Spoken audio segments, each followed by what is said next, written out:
welcome to ABC Interactive English. That guy over there is Mike. Hi, and this is Winnie. Yes, and today we are continuing our very fascinating topic, Toward a Better Future, Expo 2025, Part 2. Speaking of which, you have been to an expo. I have, yes. I went to Expo 86 all those years ago, 1986 in Vancouver. I remember being a little kid and wandering around all these wonderful futuristic buildings, this train that kind of ran through the whole place. I saw John Lennon from the Beatles' car. It was there. Princess Diana visited and she fainted. No! She did. It was shocking, but it was so much fun. I remember spending many days there. I think we got one of those week passes or something like that. So we just kind of wandered around. They had lots of rides and good food for the kids. And each country will build what they call a pavilion. It's kind of like the country's house or building, and they will put very interesting things in there. I remember Canada had a big IMAX movie that was all around you, and you were like riding with horses across the prairies and flying with eagles over the mountains of Canada. It was wonderful. And the other thing they also had was this technology, the kind of thing that we are seeing here. So it's going to be really interesting to see the difference in the technology from the old expos to the newest Expo, Expo 2025, going into a better future in Osaka. So I'm quite curious. You know what would be interesting? Because you have seen an Expo from the 80s, and maybe you can go check out this Osaka one and you can compare. It actually turns out I have friends from Canada visiting Japan at this time in the summer. So, you know, maybe when we go to Osaka, we'll have to spend a day or two at the Expo. I'm ready for your report. I will do my best to bring you the most interesting report about a very interesting expo or exposition, to use the big word, that we are all invited to. So you can head over yourselves. It will be there from April through October, all of this year in Osaka. Let's find out more about it with our friends, Emma and Martin. Emma and Martin are at Expo 2025. Did you know that this isn't Osaka's first World Expo? Yes, I did. It's actually Osaka's second one. Yeah, and at the first one, they introduced wireless telephones, electric cars, and moving sidewalks.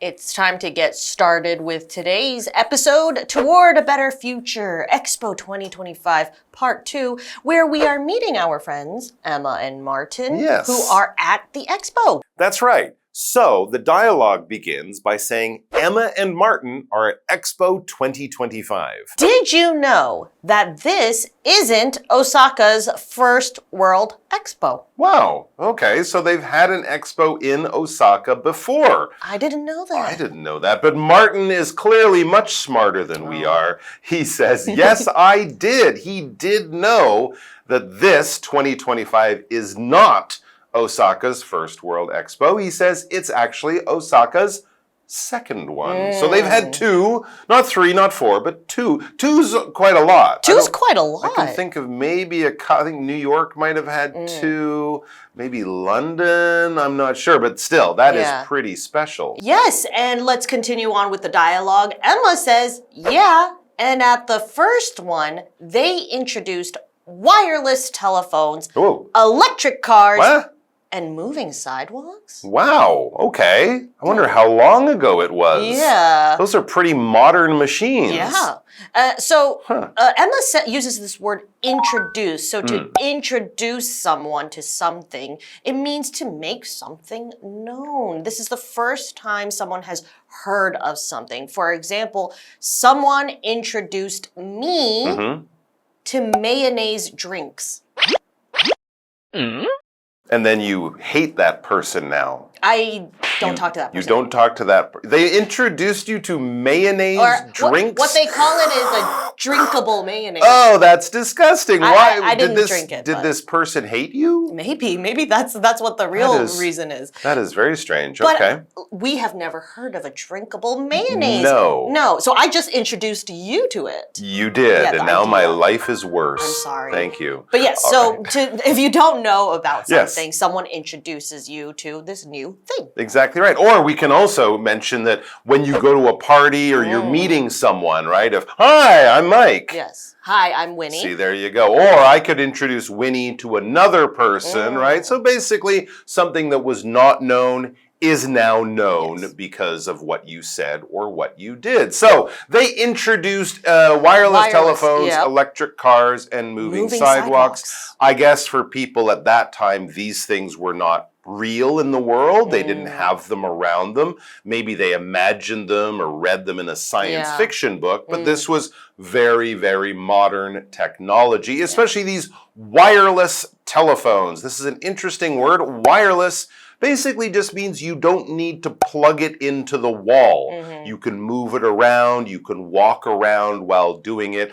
We often use the adjective to talk about machines that are commonly plugged into the wall, but this one is special. Old radios, right, used to be called wirelesses because you only needed electricity. You didn't need special wires. But then, of course, telephones, you did need those wires. But then we had telephones that you could walk around with, wireless telephones. I think this really shows the timing of the first Expo at Osaka.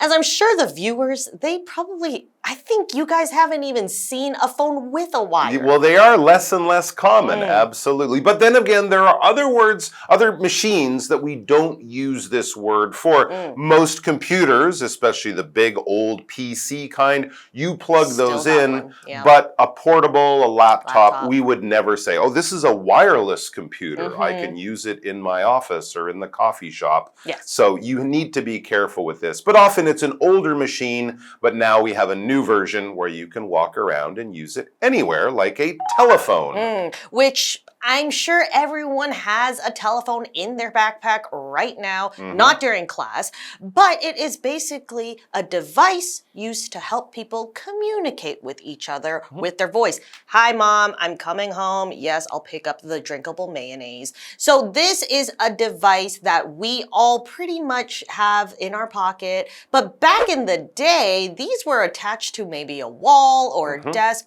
Lots of wire. Well, actually, just one wire. Yeah, that's a little rotary phone, huh? Nice miming. Takes me a long time to call a home. My house is on fire. 911. Yeah, Oh, they're talking to someone. Yeah. So back in the day, though, they had wires. Okay, but now we are very fortunate. We are very lucky that our telephones. You only need one charging cable. Yes. Yeah, but you can take that off. You can absolutely take that off and you can walk around and have all sorts of freedom, even though that phone in your pocket is still electric. If something is electric, that means it uses electricity to work or to go. And again, this is a word we often use when talking about things that can work in other ways, but this one works using electricity, right? A lot of the older cars are gas cars, right? They use electricity, but not to make the motor run, to give the car energy and power and speed. But the newer cars, they are electric. They do not use gas. They do not make pollution and things like that. They're better for the environment. Yeah, exactly. Another time you might use this word is talking about your stove at home, right? What you cook your food on. An electric stove will just have these round things that get hot using electricity, whereas a gas stove, kind of like a car, has to burn some kind of fuel to make flame and heat and that kind of thing. But you would never say, oh, that's my electric television, because they don't have wood-powered televisions or steam-powered televisions. But, you know, an electric toothbrush is different from a normal toothbrush. All right, let's take a break, and then we'll be back with more from Emma, Martin, Osaka, and the Expo. I'm looking forward to seeing the new technology at this expo. That reminds me, I want to go for a ride on the electric buses. Why? We have electric buses in Taiwan. We don't have this kind. These electric buses drive themselves. Wow, that is cool. Do you want to go now?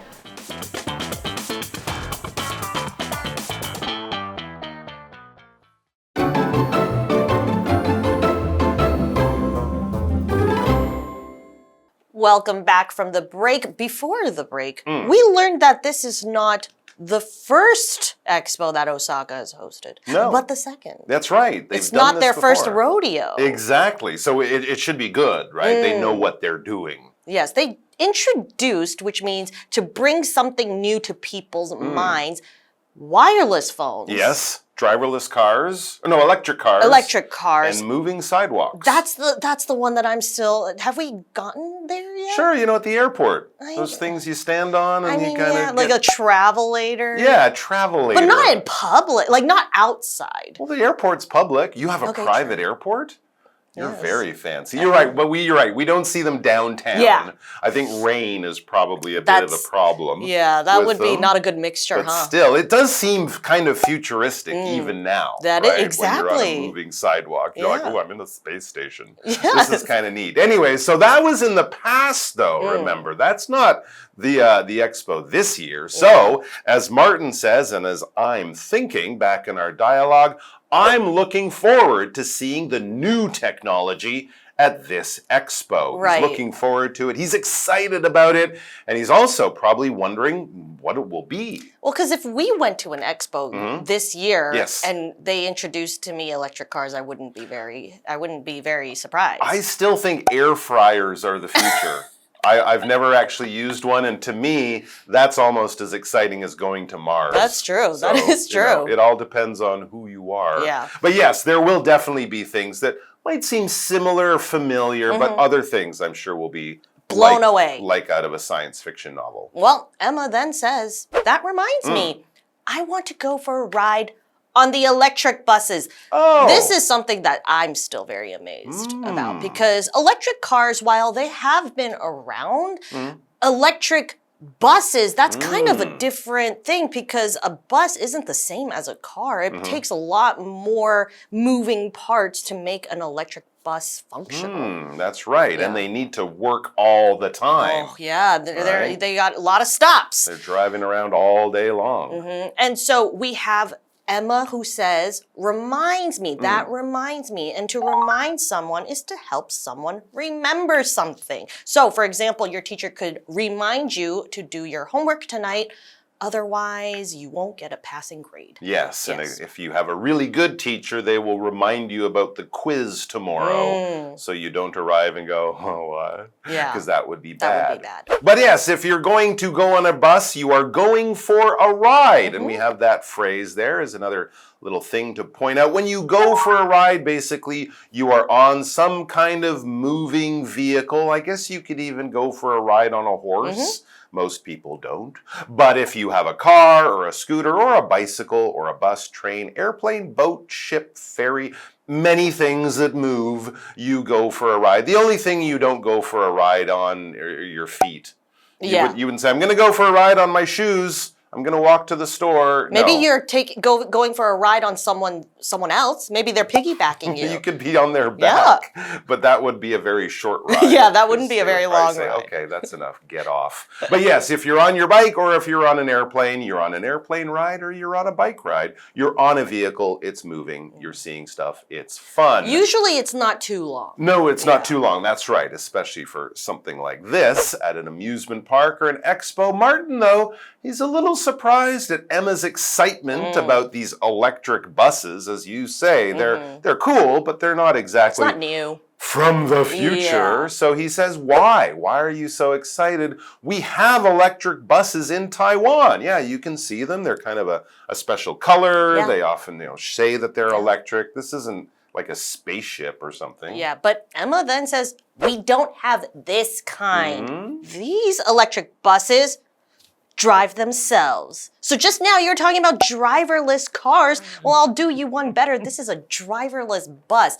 Can I be honest? I personally don't agree with Emma. I'm a little bit scared of a driverless electric bus. Okay, Mike, what do you need to say? I was going to say what Martin's going to say. Wow!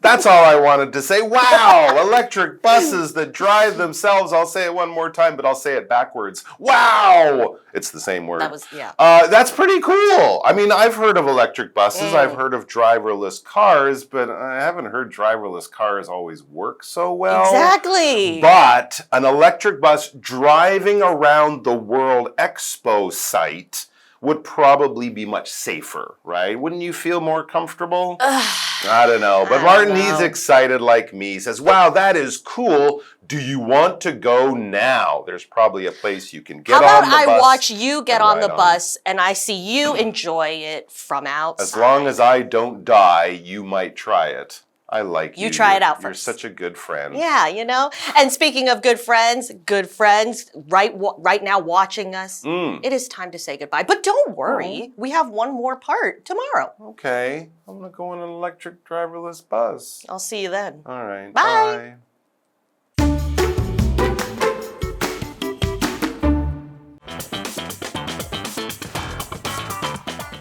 Emma and Martin are at Expo 2025.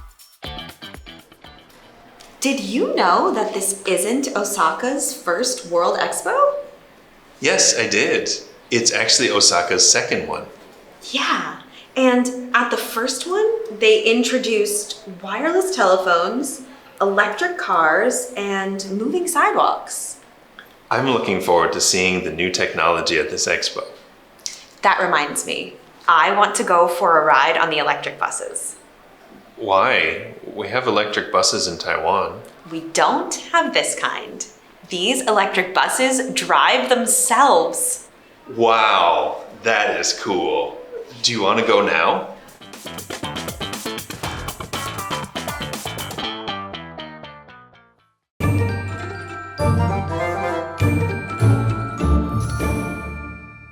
Hello, I'm Tina. 我们来看这一课的重点单字。第一个 introduce 动词推出引入。The company will introduce a new product next week. 这间公司下周将推出一款新产品。下一个单字 telephone 名词电话。The telephone is ringing. Can you answer it for me? 电话在响，你能帮我接吗？下一个单字 electric 形容词用电的电能的。The electric car is becoming more popular. 电动车越来越受欢迎。最后一个单字 remind 动词提醒使记起。James reminded me to bring the book tomorrow. James 提醒我明天要带那本书。接着我们来看重点文法。第一个 Did you know that 加主词加动词，你知道什么吗？用来确认对方是否已知道某事。另一种常见的用法是 Do you know 是用来询问对方某个资讯。我们来看看这两个例句。第一个 Did you know that Mary is moving to another city? 你知道 Mary 要搬到另一个城市吗？第二个例句 Do you know why Peter left early? 你知道 Peter 为什么早退吗？下一个文法 Look forward to 加 VING 期待做某事。注意介系词 to 后面的动词必须使用动名词。我们来看看这个例句 Amy looks forward to traveling abroad next year. Amy 期待明年出国旅行。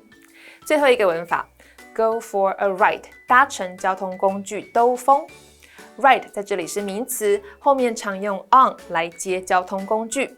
我们来看看这个例句 We went for a ride on the scooter yesterday.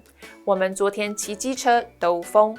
以上就是这一课的重点单词跟文法，回去记得复习哦。我们下一课再见，拜拜。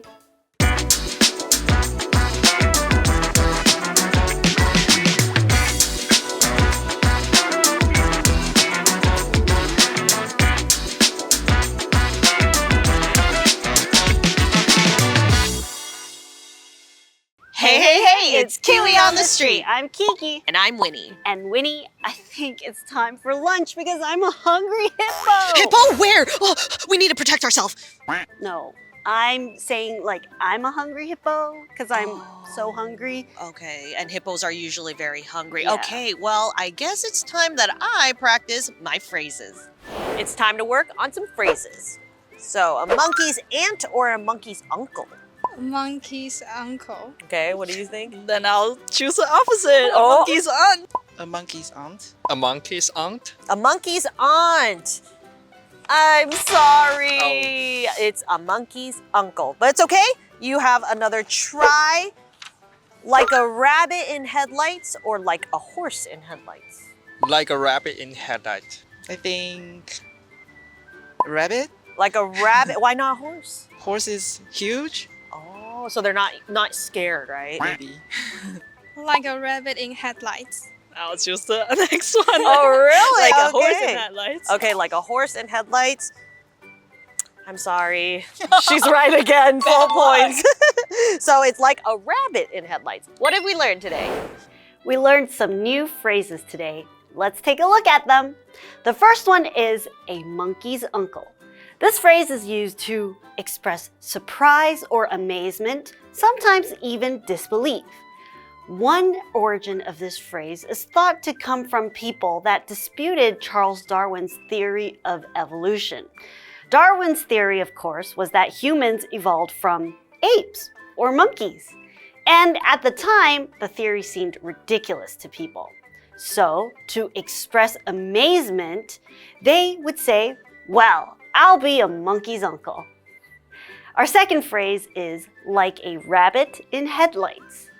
This phrase is used to describe someone that is so shocked or confused that they can't think of anything to do. The phrase is believed to originate in the 1980s, referring to animals crossing the road and encountering a car. They're so shocked by the headlights of the car that they freeze in the spot and they don't know which direction to move. And that's all for phrases today. KiWi later!